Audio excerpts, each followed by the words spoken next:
Hey guys, tonight we're not wandering through medieval castles or trudging across frozen battlefields. Tonight the story opens in a place that might look alarmingly familiar. A small-town doctor's office with linoleum floors, humming lights, and that faint chemical sting that clings to disinfectant. It's not the sort of setting you expect to ruin a life, but that's where this begins. Not in a dark alley, not in a fevered dream, but in a waiting room lined with magazines and the slow rhythm of other people's coughs. You probably wouldn't survive this story. Few people do. So, before you get comfortable, take a moment to like the video and subscribe, but only if you genuinely enjoy what I do here. And hey, tell me in the comments where you're listening from and what time it is for you. I love seeing that constellation of places glowing across the world, people drifting to sleep in different corners of the night. Now, dim the lights, maybe turn on a fan for that soft background hum, and let's ease into tonight's journey together. You sit in a waiting room where time seems to stall. Nothing dramatic has happened. No accident, no tragedy. Maybe you twisted your back hauling groceries. Maybe your knee flared up after a long shift. It's the kind of pain that gnaws quietly, not enough to justify panic, just enough to remind you that comfort is a memory. A television murmurs somewhere near the ceiling, showing a cooking show no one watches. You flip through a magazine with curled pages. The receptionist calls names like prayers. When yours arrives, you rise, your joints creaking faintly, and follow the sound of her voice down a hallway that smells like paper and bleach. The exam room greets you with that sterile chill unique to medical spaces, not cold enough to bite, but cold enough to feel judged. The doctor enters, efficient and kind in the way small-town doctors often are. He asks the right questions, taps at a tablet, presses his fingers into the small of your back while you breathe in, breathe out. He hums softly, half sympathy, half calculation. Then, almost casually, he says, "I'll write you something for that." The printer hums, a slip of paper sliding out like a ticket to somewhere you don't yet know exists. Outside, the air feels ordinary. Sunlight on parked cars, children biking down the street, a man mowing his lawn. You fold the prescription into your pocket. Just a name, a dosage, a pharmacy. Nothing about the world has changed, and yet you carry something heavier than it looks. At the pharmacy, the air is cooler, smelling faintly of cardboard and talcum powder. You hand over the slip. A young clerk vanishes behind shelves, returns with a small orange bottle. He says the standard warning about dosage and frequency. You nod, barely listening. The bottle rattles once in his hand, a small innocent sound, then he places it on the counter like an offering. You carry it home. The bottle sits on the kitchen table beside your keys, the label printed neatly with your name. You twist the cap, push down and turn. That tiny resistance meant for children, not adults. Inside, white pills gleam like polished teeth. You tilt one into your palm, study its perfection, and swallow it with water. The taste is neutral, the action unremarkable. You tidy up the table, feed the cat, check your phone. For 10 minutes, nothing happens. Then something does. The pain eases first, a steady untying of the knot that's been living in your back. You breathe deeper. The air feels cleaner. Your thoughts stretch out like limbs waking from sleep. Then the warmth begins, a soft bloom that rises through your chest and spills quietly into your arms. It isn't euphoria, not yet, just a spreading calm that feels earned. The corners of the room lose their edges. The afternoon light feels friendlier. The noise of your mind settles into silence. For the first time in weeks you feel whole, and that sensation arrives with such grace you can't help but smile. You take another that night before bed, exactly as instructed. The ache stays away. You drift off with the bottle resting on the nightstand, its faint rattle reassuring in the dark. Sleep comes clean and deep, without interruption. You wake in the morning clear-headed, the pain a memory you can barely recall.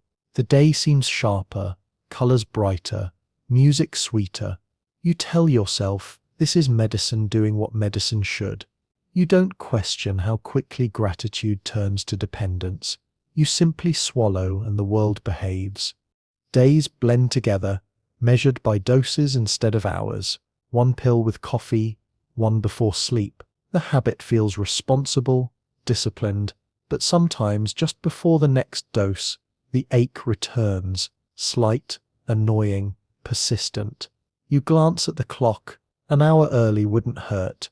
You twist the cap, hear the familiar click, and take one. Relief floods in, and you promise yourself it's a one-time thing. Rules, after all, are flexible when comfort is at stake. Soon you start noticing the sound the bottle makes when you shake it. That tiny percussion becomes a comfort, a reminder that help is still within reach. You find yourself counting the pills more often than necessary. Not obsessively, you tell yourself, just prudent. When the number gets low, you plan the refill, a simple errand that somehow feels sacred. The pharmacy clerk greets you with practiced politeness. You exchange small talk about the weather while your future slides into a paper bag. You thank him, walk out into the sunlight, and for a second you feel the day is perfectly arranged. The bottle begins to travel with you, to work, to the grocery store, even on short walks. It sits in your pocket, a talisman against discomfort. At night, you keep it closer, under the pillow sometimes, the way a child might clutch a favorite toy. You tell yourself it's convenience, nothing more. But when you wake in the small hours and your hand drifts instinctively to it, you realize it's become something else, a presence you can't sleep without. Each pill still works, but the warmth fades a little faster. The body adjusts, it always does. You learn to anticipate that moment when the calm begins to slip away, the faint restlessness in your chest, the whisper that says just one more. You argue with it, lose and swallow another. The warmth returns, so complete it almost feels like forgiveness. The days keep turning, and your world rearranges itself around the rhythm of swallowing and waiting. You don't think of it as dependence, just maintenance. You're not chasing a high.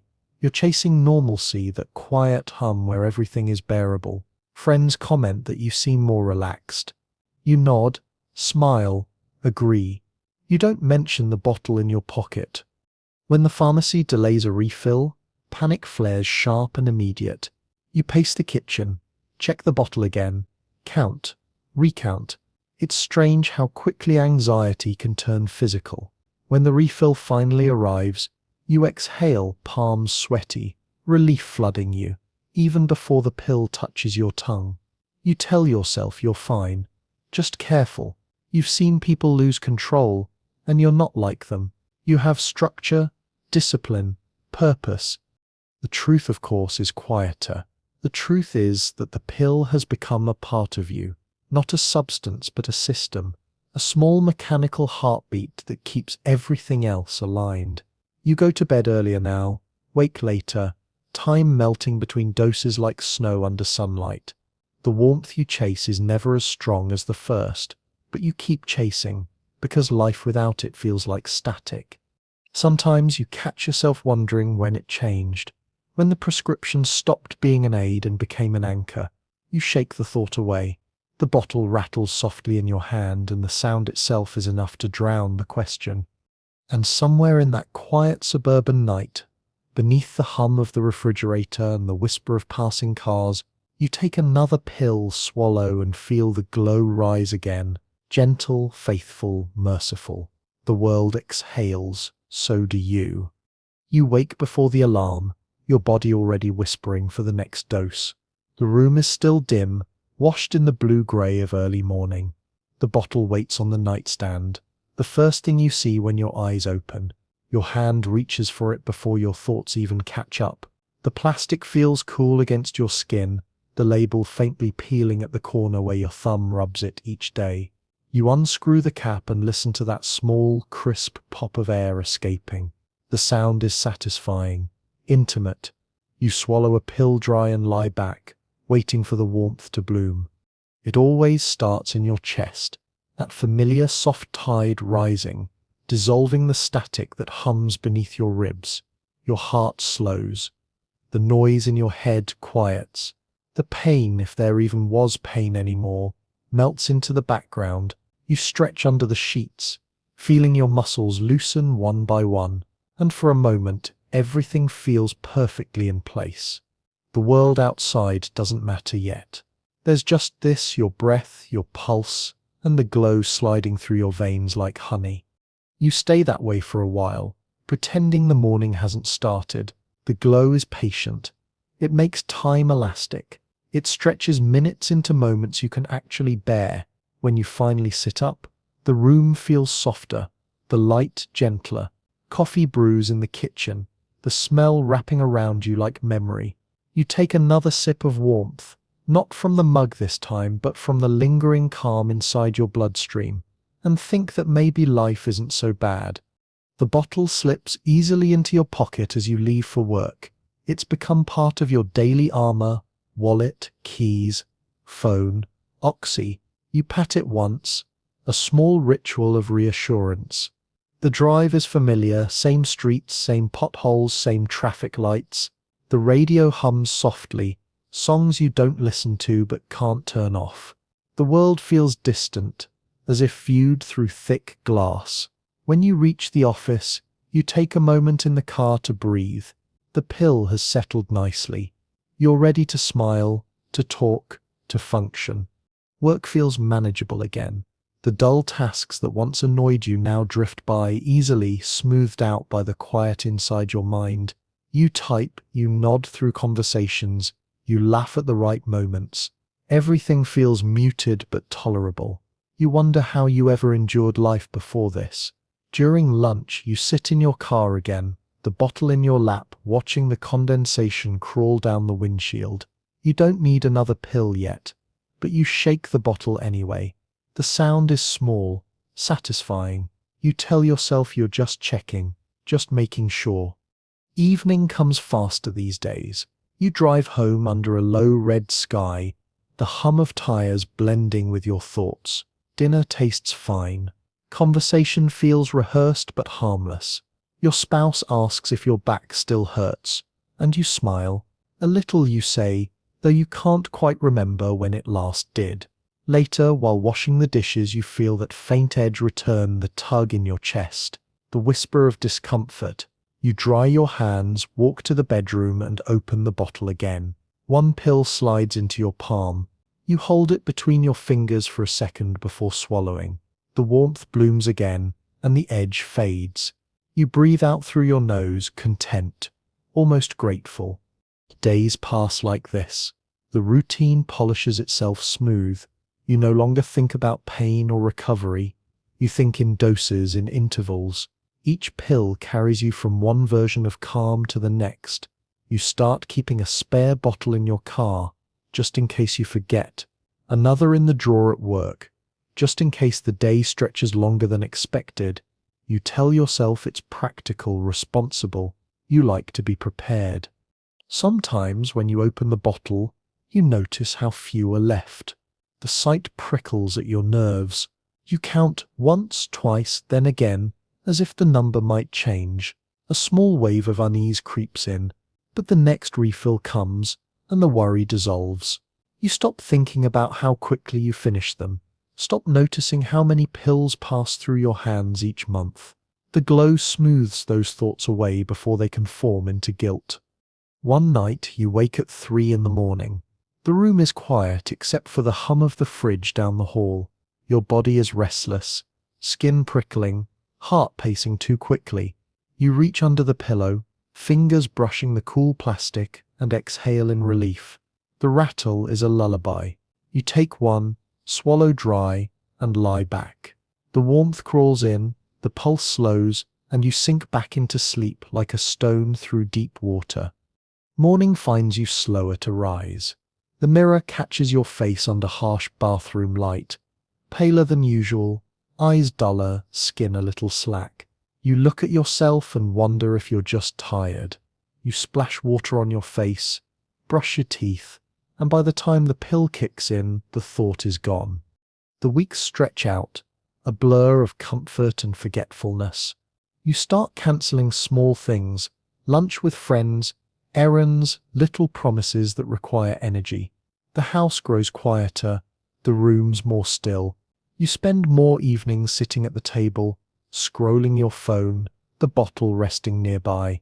The glow makes loneliness tolerable, turns boredom into something almost sacred. You could sit there forever, doing nothing, feeling nothing except that perfect hum. When the pharmacy delays a refill again, you feel panic claw at the edge of your calm. The pharmacist apologizes, something about stock, about back orders. You nod, but your chest tightens. You go home, check every bottle, count every pill. You try to ration, half doses, longer gaps. It doesn't last. The ache returns faster, heavier. The quiet turns sharp. You start snapping at small things. The noise of a ticking clock, a question asked twice. Your skin feels too tight, your thoughts too loud. When the refill finally comes, you open the bottle in the car and take one immediately, not caring who sees. The relief is instant, and shame follows close behind. Still, you promise yourself it was just a rough week. Everyone has those. You'll do better next time. You'll be more careful, but the glow doesn't let you keep promises for long. It has its own gravity, pulling you gently, constantly toward the next dose. You notice the changes before anyone else does. The faint tremor in your fingers when you go too long without a pill. The restless tapping of your foot at your desk. The quick irritation that flares and fades without reason. But you've become good at pretending. You laugh when people joke. You nod when they talk. And when you excuse yourself to the bathroom, no one wonders why. The stall door closes. Your fingers twist the cap, and the world softens again. At home, your spouse begins to watch you differently. They ask if you're okay, if you've been sleeping enough. If the pain has come back, you tell them you're fine. You say it so smoothly that you almost believe it. They nod, unconvinced but unwilling to push. You kiss their forehead and retreat to the quiet safety of the bathroom, the one place you can still control the distance between you and the glow. You start keeping your bottles in new places, drawers, pockets, glove boxes, beneath the couch cushions. Not because you need to hide them, you tell yourself, but because it's practical. But sometimes when you find one you'd forgotten about, a small thrill runs through you. You shake it lightly, hear the soft rattle, and feel a strange joy. It's like finding money in an old coat, proof that the glow never really leaves you. It just hides, waiting for you to need it again. The nights grow longer. You take pills not just to ease pain or rest, but to drift. The edges between waking and sleeping blur. The world fades to a manageable blur of muted colors and soft sounds. The glow wraps you tight, whispering that everything is fine, that this is normal, that you deserve to feel okay. And you do feel okay until you're done sicked. You wake in the middle of the night again, not because of pain, but because of the silence. It feels heavier now, the kind that presses against your ribs and makes your breath sound too loud. You reach automatically for the bottle. The plastic is cool and familiar in your hand. You twist the cap, spill one pill into your palm, stare at it for a long second before swallowing. The motion is so practiced that it feels like muscle memory. No thought, no hesitation. The warmth creeps in a few minutes later, the same soft flood that smooths out every sharp thought. You lie back and stare at the ceiling. There's comfort there, but no peace. Morning brings sunlight that feels too bright, too harsh against your eyes. You move through your routine like a ghost haunting your own house. Coffee, shower, clothes, keys. You take another pill before leaving. Though the clock says it's early, you tell yourself it's just to take the edge off. The drive to work feels longer, the air thicker. You catch yourself rubbing your thumb against the bottle in your pocket at red lights, just to make sure it's still there. The rattle is your reassurance that the world won't collapse today. At work, people talk to you, but you barely register the words. You nod, smile, give short answers. The conversations slide past like rain on glass. You're thinking about the next dose, not consciously, but in the background like a metronome keeping time inside your skull. When you finally take one, alone in the bathroom stall, the glow comes faster than you expect, stronger, and you sigh audibly, relief and guilt braided together. You stare at the stall door and wonder if anyone else can hear your breath shaking. The days keep looping like this, each one blurring into the next. You start skipping meals because food dulls the rush. You start skipping phone calls because words take effort. The world shrinks until it fits inside that orange bottle. Each pill becomes a small sun rising and setting inside your chest, dictating when you wake, when you sleep, when you can smile again. You begin to notice the first signs of wear. Your pupils widen in bright rooms. Your skin loses color. You sweat more, but your hands are always cold. You tell yourself it's stress, bad weather, poor sleep, anything except what it really is. The lies are small, but they're comfortable, like soft furniture in a burning house. You start keeping extra bottles in places that make you feel safe. The car, the bedside drawer, the pocket of a jacket you rarely wear. Each one is a tiny insurance policy against panic. One afternoon, you drop a pill. It rolls under the table, bounces once, and vanishes. You get down on your knees, searching the floor, brushing your hands through dust, feeling your pulse pound as panic flares. You find it eventually, wedged between two floorboards. You pick it up carefully, blow the dust off, and swallow it without a second thought. Then you sit there on the floor, realizing what you've just done, and laugh quietly. A strange, breathless laugh that ends in a sigh. You promise yourself it's not a big deal, but something inside you knows it was. Your spouse asks again if you're okay. You say yes. You always say yes. They ask if you're still taking the pills, and you answer truthfully, you are. You don't mention how many. You don't mention how often. You don't mention the secret stash hidden in a box under the bed.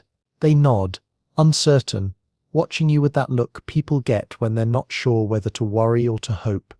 You start to notice how the world around you seems to hum in rhythm with your own descent. The pharmacy line grows longer.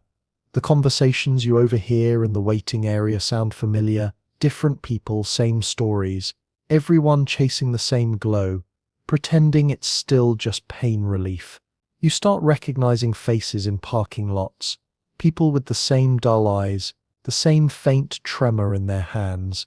No one speaks about it directly, but when your eyes meet, there's an understanding. You're all orbiting the same star.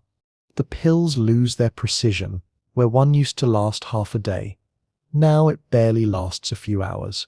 You find yourself taking them earlier, doubling the dose, chasing the same warmth that keeps slipping away. The glow still comes, but thinner now, like candlelight behind fog. You start to fear that one day it won't come at all, that the pills will stop working, and you'll be left with the silence again. That thought alone is enough to make your hands shake. You begin to strategize.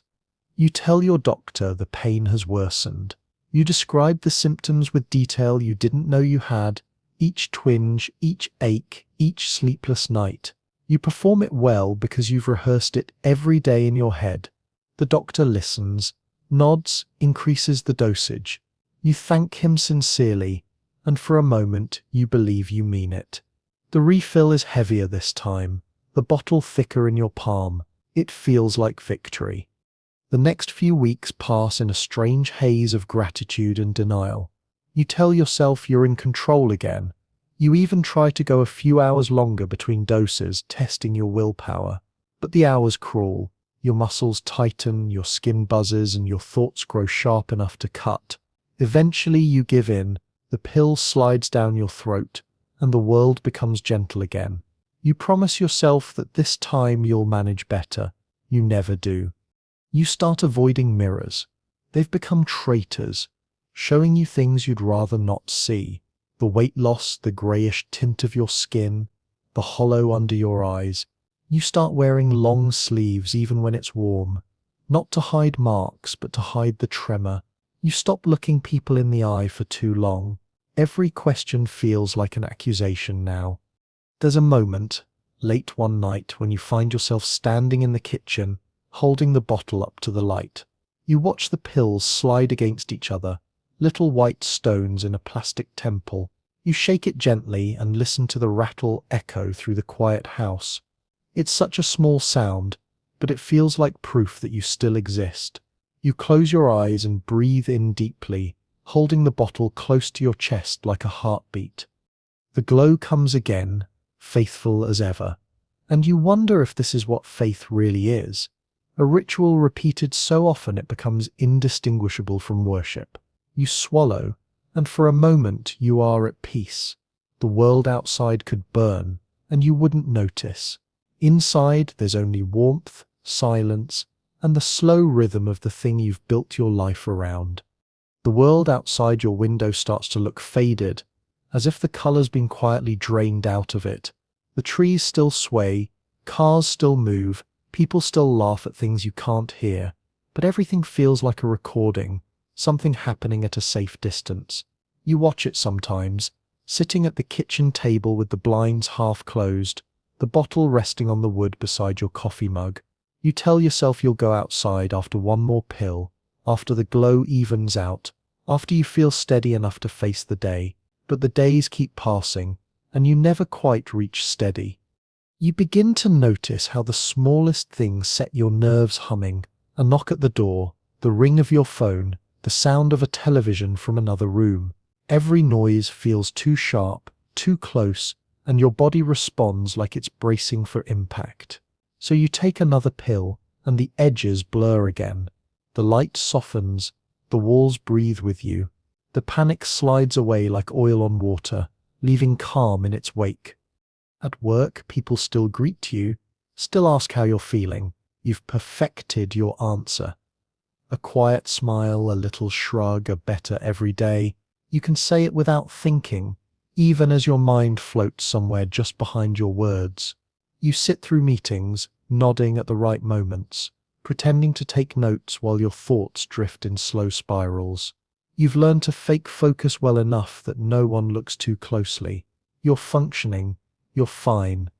When you drive home, the sun feels too bright, the horizon too far away. You find yourself gripping the steering wheel tighter than necessary, knuckles white against the leather. Traffic lights seem to last forever. The world moves like molasses, each second stretching until you can almost hear it creak. You reach into your jacket pocket at red lights, thumb brushing the bottle's smooth surface, reassured by the rattle that means you're still safe. Evenings blend into each other. Dinner grows quieter. Your spouse sits across from you, fork hovering above the plate, watching you with that mixture of concern and exhaustion. They ask if you're still taking the medication, their tone careful, like they're stepping through a minefield. You nod, smile, tell them the doctor knows what he's doing. They don't argue, but they don't look convinced either. You tell yourself they worry too much. You tell yourself everyone just needs to relax. You tell yourself you'll be fine. Later, when the house is dark and quiet, you sit at the kitchen table again.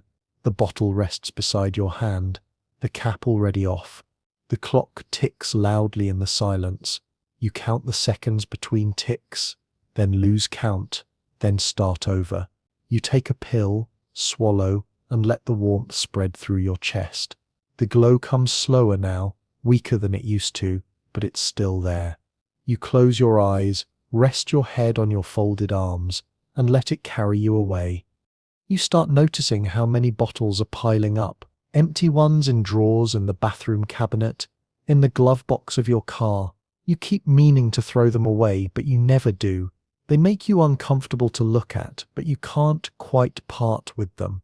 Sometimes late at night you find yourself counting them, each one a little monument to a day that passed more easily than it should have. When you open a new bottle, the first pill always feels like a small celebration. You shake it lightly, hear the clean rattle of abundance, and feel that flicker of security. It doesn't matter that the old bottle ran dry too soon.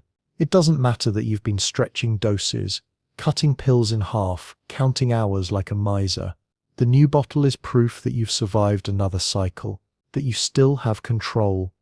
The pharmacy clerk recognizes you now. They don't comment, just offer a polite smile when they hand you the bag. You tell yourself it's normal. They probably see hundreds of people like you every week. Still, when they call your name, you feel a twinge of embarrassment, a faint shame that you bury under a casual laugh. You leave quickly, tucking the bag deep into your coat pocket, eager to get back to the quiet of your car where you can take one and breathe again. The drive home feels smoother after that first pill. The world sharpens back into something you can bear. Music sounds better. Your shoulders unclench. You roll the window down. Let the air rush against your face, and for a fleeting moment you feel almost alive again. That's the trick of it. The glow gives back just enough to make you believe you're still living. But even as you tell yourself you're fine, something in you knows the math doesn't add up. The pills go faster each month. The prescriptions blur together.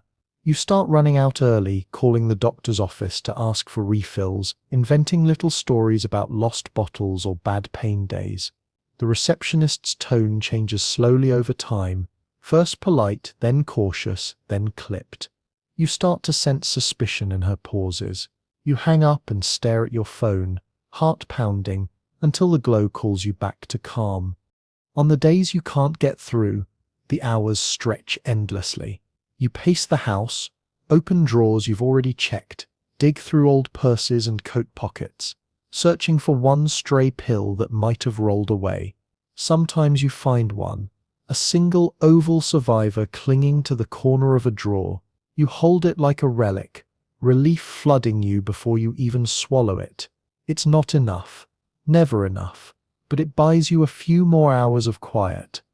Your spouse starts locking eyes with you during dinner, holding the gaze longer than before. You look away first, always. They ask if you've eaten today, if you've gone for a walk, if you've talked to anyone. You tell them you're just tired. You tell them the pills help you sleep. You tell them you'll stop when the pain's gone. They nod, but you can feel the doubt radiating across the table. The air between you is thick with words neither of you will say. One night, when you lie beside them in bed, you feel them turn away. Their breathing evens out, slow and distant. You stare at the ceiling, the fan blades circling shadows across the room. The bottle rests under your pillow, close enough to touch. You think about what you'd say if they asked again, what you'd promise this time. You know the words. They're always the same. Tomorrow. I'll stop tomorrow. You reach under the pillow, fingers brushing the cap, and whisper the same lie to yourself before sleep takes you. Morning comes and nothing changes. The morning light creeps through the blinds, but you don't move. The sun feels too honest these days, too sharp against the film you live behind. You lie still for a while, pretending to be asleep, because waking means remembering. The ache isn't in your back anymore. It's in your chest, your throat, your hands. You reach for the nightstand before your eyes even open. The bottle rolls into your palm, familiar as pulse. You twist, swallow, and wait for the wave to come. You tell yourself this one will be the last. You say it every morning, a ritual promise to the mirror you avoid looking into. You say it like prayer, quiet and practiced, knowing it's already broken before it leaves your lips. But the glow comes anyway, slow and warm, dissolving your guilt before it can fully form. That's the mercy of it. It erases doubt as easily as it erases pain.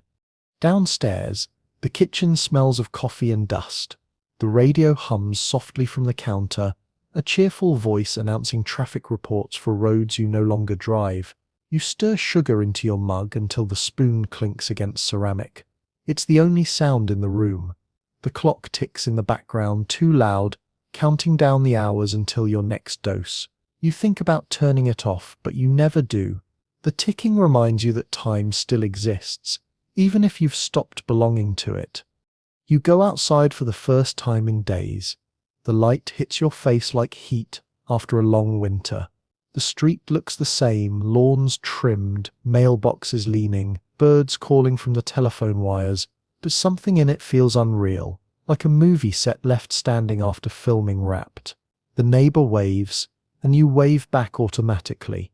You can't remember their name, though you've lived next door for 10 years. You smile anyway. Your mouth remembers the shape, even if the feeling doesn't. The pharmacy door jingles when you push it open. The air inside is cold and smells faintly of antiseptic and paper. You stand in line with other people holding little white slips, all of you pretending this is just another errand. When it's your turn, you slide the paper across the counter. The pharmacist glances at the screen, hesitates for half a breath too long, then smiles and says he'll be right back. You nod, but your pulse spikes anyway. When he returns with the orange bottle, you exhale so deeply it feels like shedding skin. You thank him, voice too soft to sound casual, and walk out into the sunlight. In the car, you don't wait. You open the bag, shake one pill into your palm, swallow it dry.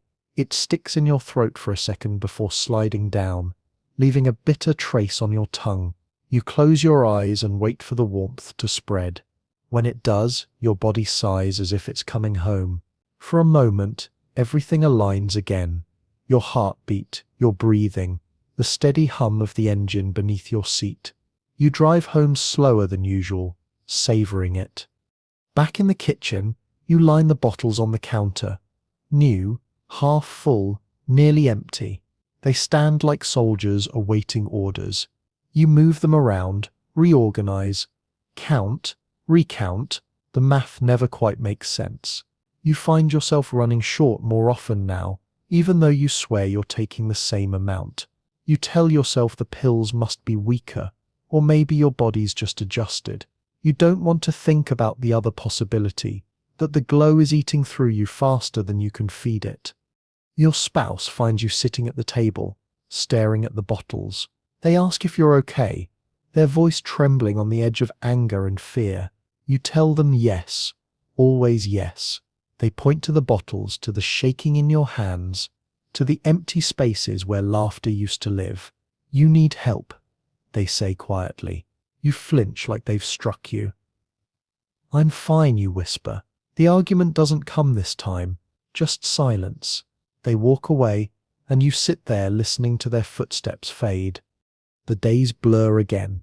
You start taking pills before you need them, just to stay ahead of the ache. You lose track of doses, forget conversations, misplace your phone, your keys, whole hours of your life. Sometimes you catch your reflection in the dark window above the sink and don't recognize it. The eyes staring back look older, hungrier. The glow softens the thought, blurring the outline of who you were into something easier to ignore. One afternoon, you decide to stop. Cold, just stop. You pour the remaining pills into the sink and turn on the tap. The water carries them away in a swirl of white dust. You watch them vanish, your heart hammering. You stand there for a long time, breathing hard, waiting for something to change. The room feels too quiet, the air too still. You tell yourself this is good, that you've taken back control. You go upstairs and lie on the bed, dizzy but determined. By nightfall, the shaking starts. It begins in your legs, a restless twitching that won't stop no matter how you shift. Sweat beads on your forehead. Your skin crawls as if something alive moves beneath it. Your heart races. Your thoughts spiral.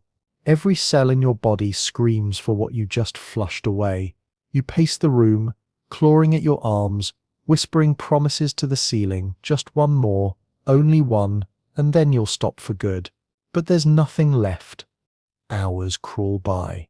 You vomit into the sink, grip the counter until your knuckles ache. The house seems to tilt around you, shadows moving even when you stand still.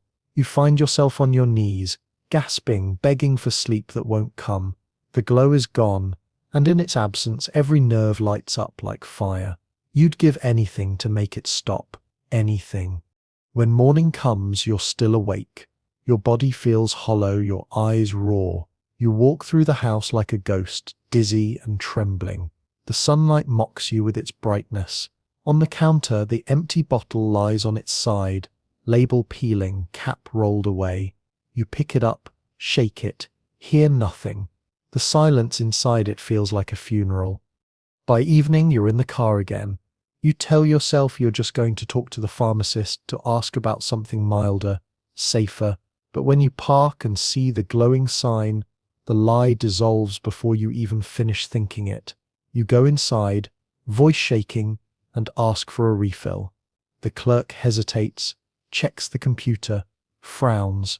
"You're not due yet," they say softly. You smile, try to joke, try to charm. It doesn't work. You walk out into the parking lot, heart pounding, hands shaking so badly you can barely hold your keys. That night, you don't sleep. You sit on the couch, the empty bottle rolling between your palms, the rattle gone. Every sound in the house feels too loud. The clock, the fridge, your own heartbeat. You whisper to yourself that it'll be fine, that tomorrow you'll figure it out.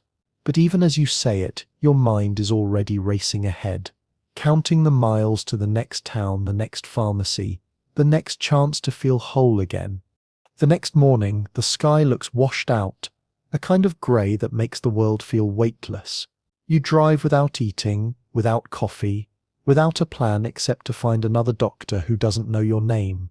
The roads blur together, gas stations, strip malls, the endless stretch of small-town signs flashing by. You rehearse the story in your head as you go, shaping it like a prayer. The pain is worse, sleep is impossible, over-the-counter medicine doesn't help. You add the pauses, the wince, the careful tone of humility that makes it sound real. The waiting room of the new clinic hums softly with air conditioning and distant voices. The chairs are the same fake leather as every other clinic, the magazines the same sun-faded stacks. You fill out the forms slowly, handwriting deliberate, knowing which questions to answer and which to leave blank. When your name is called, you follow a nurse down a hall lined with motivational posters. You keep your breathing steady, your face calm. You've learned that convincing someone you're in pain is easier than you thought it would be. The doctor is young, maybe too young. He looks tired, glancing at the clock before he even greets you. You describe the pain carefully, enough detail to sound believable but not enough to invite tests. You talk about sleepless nights, how work's been harder, how you've been trying to manage responsibly.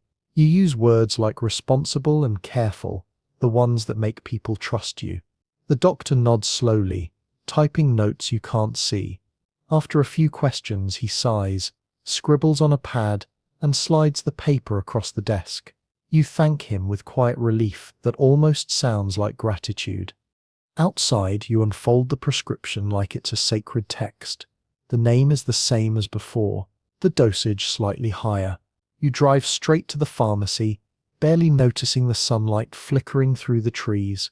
When you pick up the bottle, you don't wait. You twist the cap off in the car, shake one into your palm and swallow. The warmth hits faster than you remember, flooding your chest, softening everything until the world feels manageable again.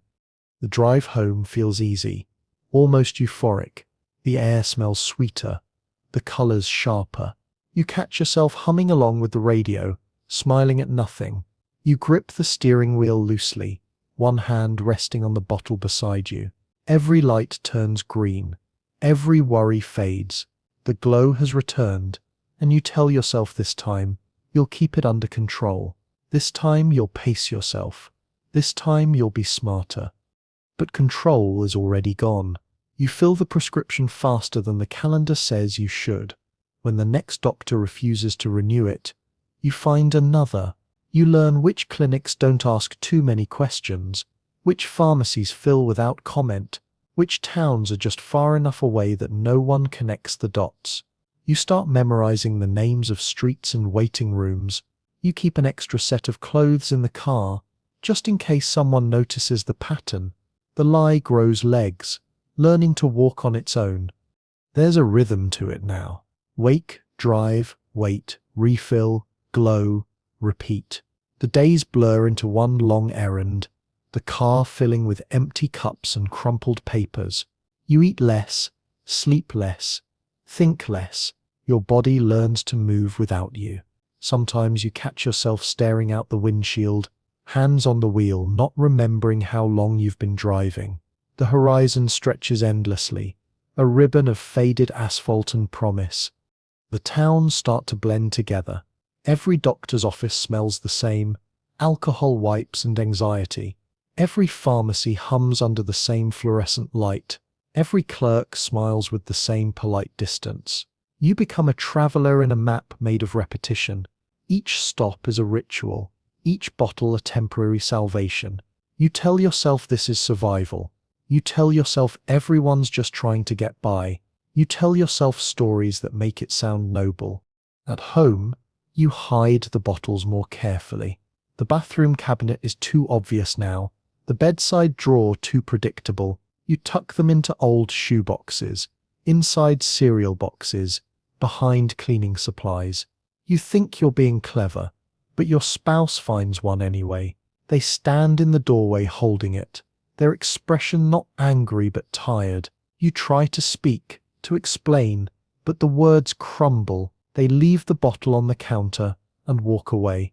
The sound of their footsteps down the hall feels final. That night you sit alone in the living room. The lights dimmed.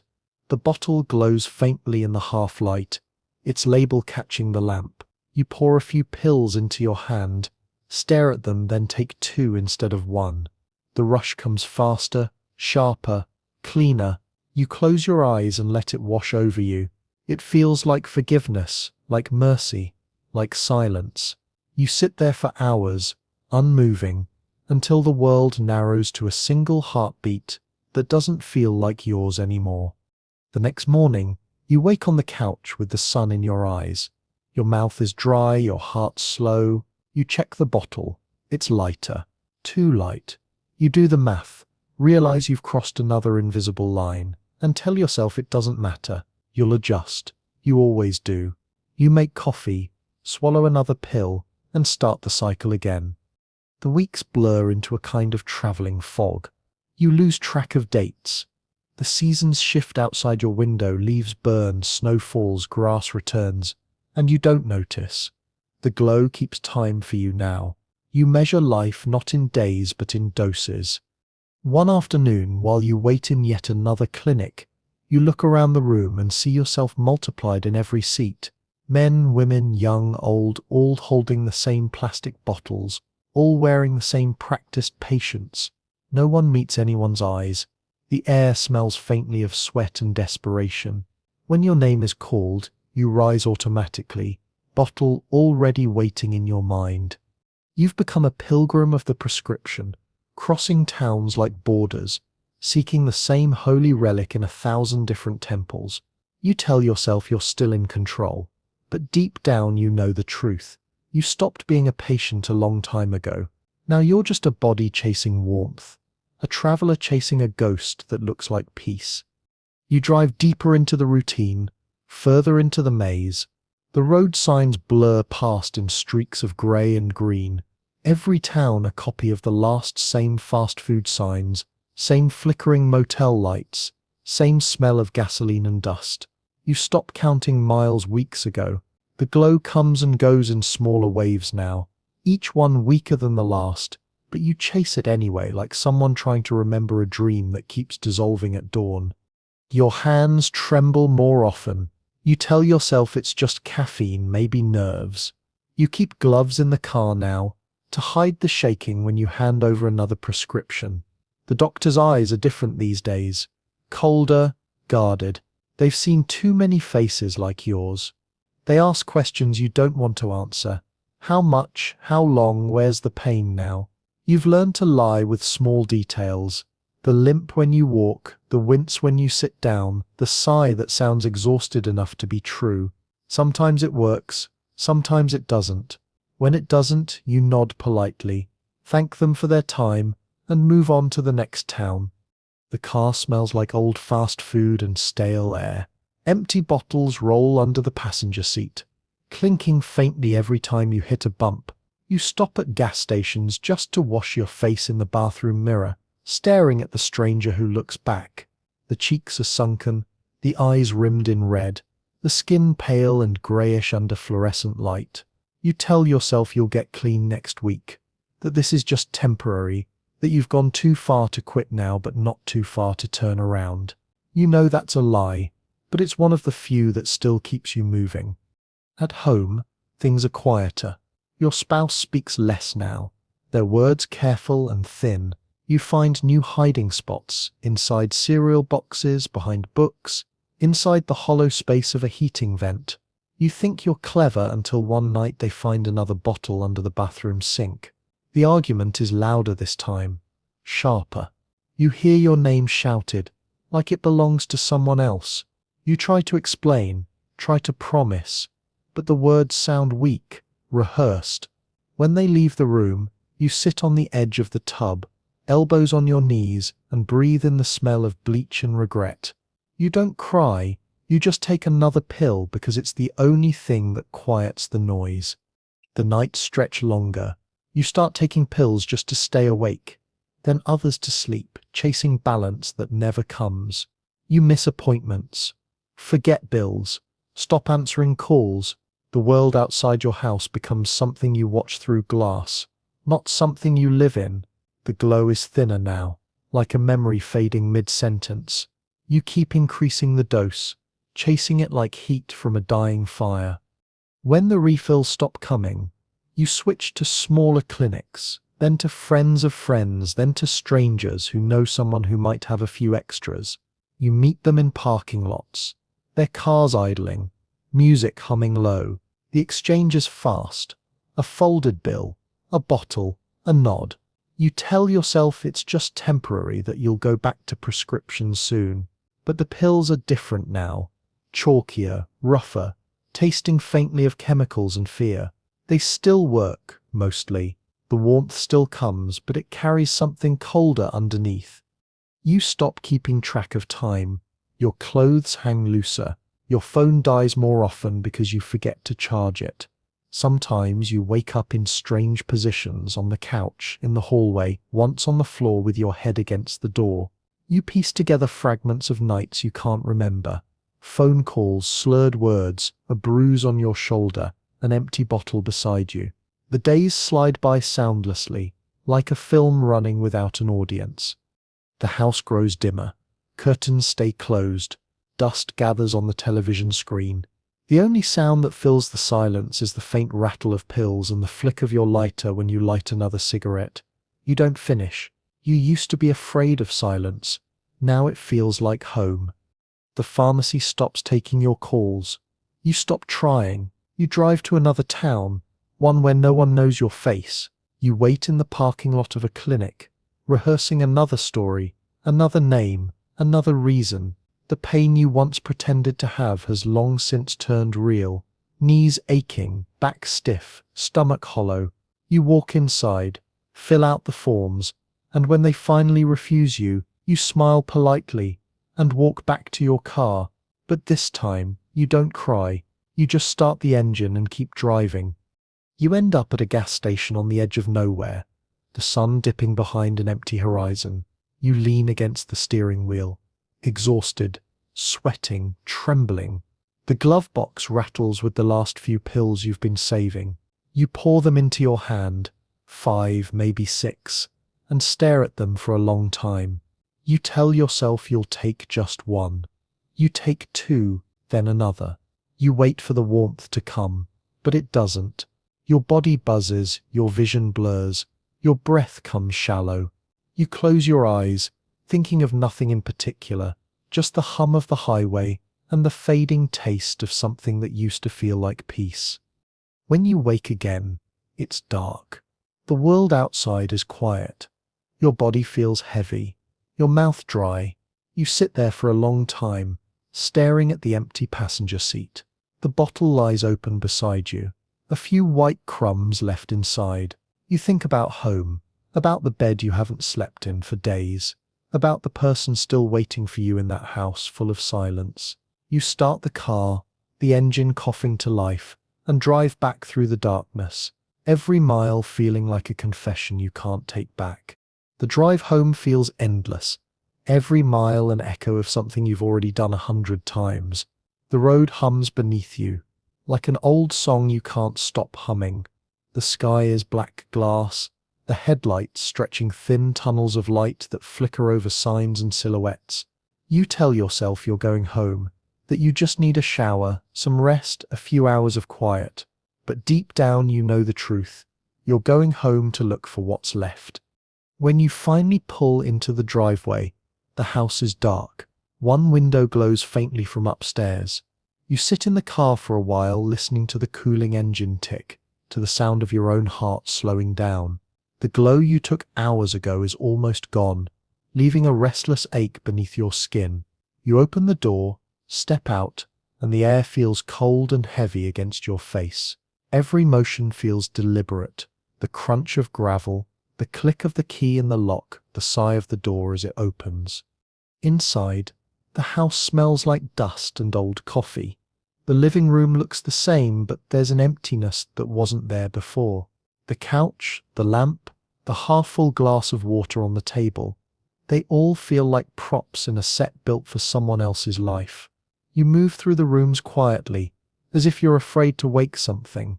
Upstairs, you find the note. It's short, written in neat, tired handwriting.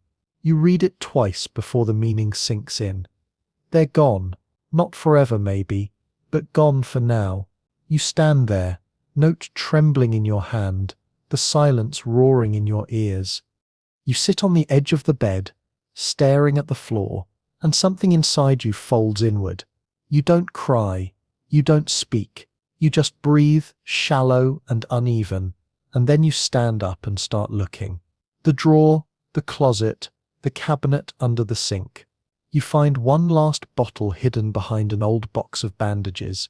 It's half full, maybe 20 left. You unscrew the cap slowly, reverently, as if opening a gift. The smell is faintly chemical, clean, sterile. You take two and lie back on the bed, waiting for the warmth. It comes slower this time and weaker. You close your eyes, imagining the first time, the pure bloom of comfort, the certainty that everything was fixable. You chase that memory like a scent you can't quite find. You take another pill, then another. The warmth deepens, spreading into your arms, your legs, your jaw, your thoughts slow. The ache in your chest loosens its grip. For the first time in days, you can breathe without thinking about it. The room swims softly around you. Shadows stretch along the walls, the edges of furniture fading into darkness. You stare at the ceiling and think about the way things used to feel. Mornings that smelled like coffee and sunlight, laughter drifting through open windows, small arguments about groceries or laundry. You can almost see it again, like an old film reel flickering in slow motion. The pills make everything look distant but kind, as if memory itself has decided to forgive you. The night drifts by in pieces. You wake sometimes, not sure if you've been asleep, and reach for the bottle without thinking. The cap rolls across the floor, the pills spilling in a soft cascade. You pick them up clumsily, fingers shaking, palms sweaty, and take two more just to quiet the panic of losing them. You lie back again, watching the shadows blur into one another, and somewhere in that blur you realize you're not chasing relief anymore, you're chasing silence. At some point, the bottle empties completely. You shake it, hear nothing. You lie still, waiting for the glow to rise again, but it doesn't. Instead, a dull heaviness settles into your chest. Your heartbeat thuds slower, heavier, like footsteps in another room. The air feels thick, like breathing through water. You sit up, try to stand, but your legs won't hold you. The world tilts, the edges darken, and for a moment you think you're falling, but then the floor catches you gently, like it's been waiting. You wake to light streaming through the window. Morning, maybe late morning. The taste of metal sits heavy in your mouth. The clock beside the bed says 11, but it could be any hour, any day. You drag yourself upright, your body stiff and slow. The note still lies on the nightstand. You pick it up, read it again, and this time the words sting less. You fold it carefully and place it in your pocket. Then you gather the empty bottle, the cap, the few pills that rolled under the bed. You hold them all in your hand, a small graveyard of moments. You walk to the bathroom sink and drop them in one by one. They hit porcelain with tiny clicks. You turn on the faucet, watch the water sweep them away. The sound is steady, simple, almost peaceful. You stand there until the sink runs clear, until the last trace disappears. Then you look up at your reflection. The eyes that stare back are bloodshot, sunken, older than you remember. But behind them, there's something else. Something quieter, not hope, not guilt, just the small, fragile awareness that you're still here. You sit on the floor back against the wall and breathe. The air smells faintly of water and soap. You think of how easy it all began, one prescription, one promise, one soft wave of relief, and how far that wave carried you before it broke. You think of the bottles, the miles, the faces, the doctors, the nights you can't recall. You think of the warmth, and how even mercy, taken too often, can turn to poison. You stay there until the light changes. Then slowly you stand, wipe your face, and walk to the window. Outside, the street is quiet. A car passes. A bird lands on the mailbox. The world continues without you. You rest your forehead against the glass, the cold anchoring you. You whisper something to no one. Maybe an apology, maybe a promise. And for the first time in a long while, you don't reach for the bottle. The days that follow arrive in fragments. They don't feel like days at first, just long stretches of waiting, of trying to exist inside a body that no longer knows what normal feels like. The glow is gone, replaced by an ache that lives in every joint, every muscle, every breath. It's not pain exactly. It's something emptier than that, like the absence of warmth, or the moment after a song stops and silence feels too loud. You sleep in bursts. When you do wake, your sheets are damp with sweat. The air feels heavy, and the light through the window burns your eyes. You move slowly, like gravity has doubled overnight. The house is still quiet, but it no longer feels safe. It feels like a place that's forgotten how to contain life. You shuffle from room to room, as if movement itself might keep you from sinking into the walls. The withdrawal unfolds in waves. First comes the sickness. Your stomach knots, your skin prickles, every nerve screaming for something that isn't there. Then the restlessness, legs twitching, mind racing, sleep impossible. You whisper to yourself that it's temporary, that this will pass, that the body just needs time to remember how to be without it. But each hour feels like a day, each minute a small battle against yourself. You try to eat, but food turns to dust on your tongue. You sip water that tastes like nothing. You stare at the clock, but time has no rhythm anymore. Sometimes you think about calling someone, your spouse, your doctor, anyone. But the thought of explaining feels heavier than the withdrawal itself. So you sit in silence instead, holding onto the edges of the chair like it might keep you anchored. At night, the dreams come. They are strange, vivid, and merciless. You see faces you barely remember, towns you drove through half asleep, endless roads that twist back into themselves. You dream of the first pill, the first bloom of warmth, the first time you told yourself you had control. You wake gasping, drenched in sweat, half convinced you can still taste the powder on your tongue. You start keeping the curtains open again, letting the daylight in even though it hurts your eyes. The dust drifting through the light looks like snow in slow motion. The world outside your window is still there. Neighbors, walking dogs, cars idling, kids riding bikes. You watch them move, detached, like you're seeing a life that used to belong to you. Every time you think about stepping outside, your chest tightens. You turn away from the window and lie back down. On the third day, you find the folded note again in your pocket. The paper is creased and soft from your hands. You unfold it and read the words slowly. They're not angry. They're not even desperate. They're just tired. The kind of tired that comes from watching someone fade by inches. You read it twice, then press it against your chest like it might slow your heartbeat. For a long time you sit there staring at nothing, until something in you breaks, not loudly, not dramatically, just a small internal shift, like a lock clicking open. You start cleaning the house, Not for anyone else, just because the quiet needs something to fill it. You pick up empty bottles, old papers, clothes that haven't been worn in months. You sweep the floor, open the windows, let the cold air in. It feels mechanical at first, but after a while, you notice the smell of fresh air, the way light moves across the walls. You find an old photograph under a stack of mail, a picture of you and your spouse from years ago, sunlight on your faces, your hands intertwined. You stare at it for a long time before setting it gently on the counter. Each day after that is the same fight in a different shape. The body aches, the mind bargains. The silence shifts between peace and panic, but the waves start to slow. The sickness dulls, the tremor fades. Sleep comes in small, fragile pieces. You stop counting hours, you start counting breaths instead. One morning, you wake before dawn. The sky outside is pale, almost silver. The street is quiet, the kind of quiet that feels earned. You make coffee, the smell filling the house like memory. When you take the first sip, it tastes stronger than you remember, almost sharp. You sit at the table, the mug warm in your hands, and realize you're not waiting for anything. The thought is strange, unfamiliar, but it settles in your chest with surprising gentleness. Later, you walk outside. The air bites at your lungs, clean and cold. You stand on the porch, looking down the street where frost clings to the rooftops. The town looks smaller than it used to, softer. You notice things you haven't seen in years.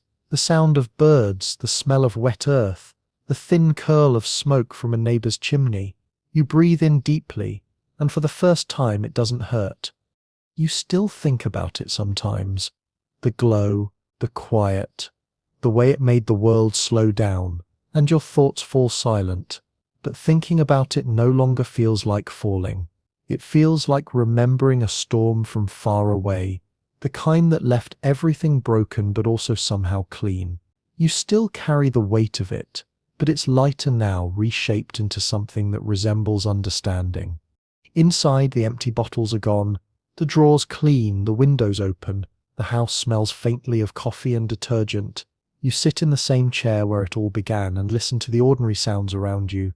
The hum of the refrigerator, the creak of the floor, the wind brushing against the window pane. It's not peace exactly, but it's something close, something human.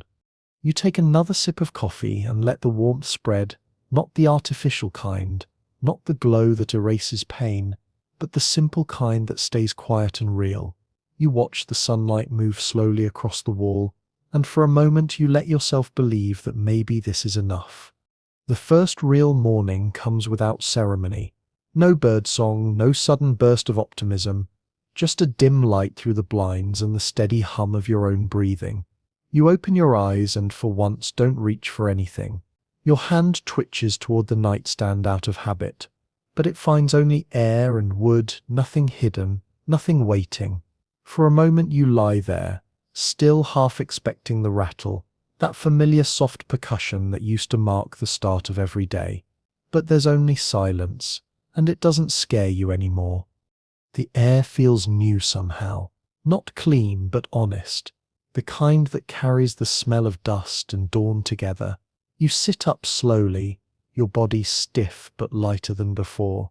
The world is still faintly blurred around the edges, but it's your blur now, not the pills. You stand, stretch, and listen to the small pops of your joints, reminders that this body still works, that it still belongs to you. The kitchen greets you with its same weary stillness. The window fogs with your breath when you boil water for coffee. You notice the little details again, the stain on the counter shaped like a continent, the tiny chip in the mug's rim, the sound of the spoon clinking as it stirs. The coffee smells darker today, almost earthy.